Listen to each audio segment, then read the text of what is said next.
feel like that's the way I look at it. That's how serious I take tattoos. Like, it was kind of like committing to someone that was like dating, because like, bro, it's for life. And she introduced me to the artist that basically started the sleeve.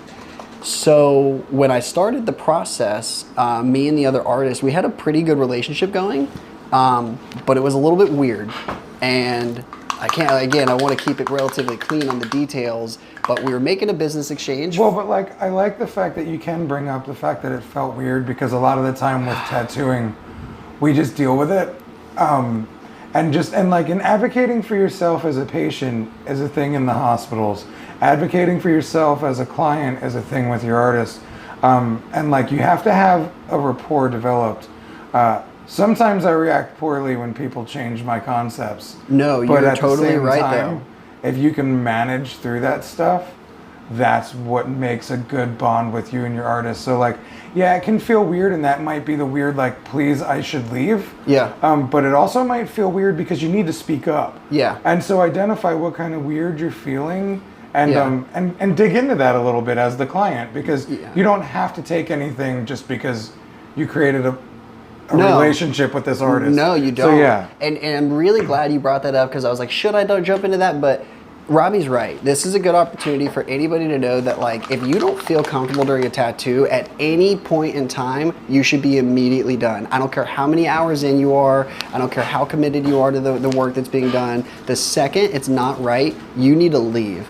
And, you know, there's a lot of things that happen with uncomfortable situations, and we're not going to talk about the end result of this, but for me personally, I like to think that I like read people relatively well. I was just getting really emotionally pulled to do certain things with this business relationship that I wasn't necessarily comfortable with, and I was like blind to it when it was happening. But ultimately I had to stop working with the other artist because of this huge situation where there was allegations about him and the legal system was involved. So I immediately had to get on Facebook and denounce working with this person. And I was upset for a lot of reasons. One, what was going on was crazy, like freaked me out for real. Yeah.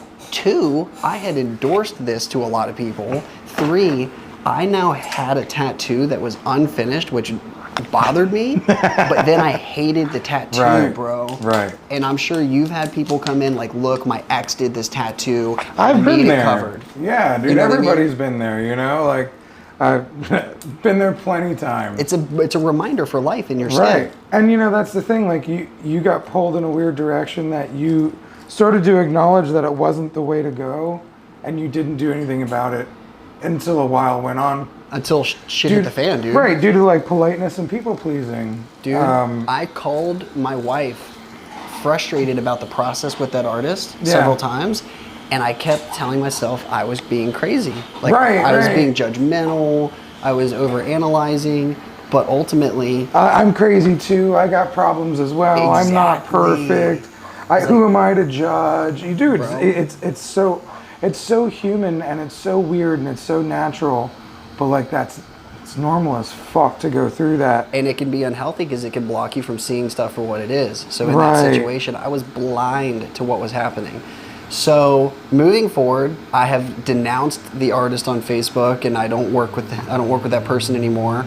And then now I'm stuck. And the irony is, I wasn't really looking for a new tattoo artist. I was so horrified by what just happened. I honestly didn't want to finish.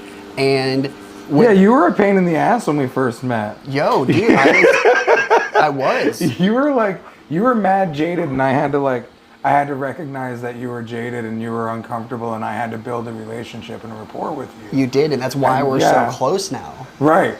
Mad props to Robbie for having the courage to kind of call it what it was and shoot it straight with me when he didn't even know me.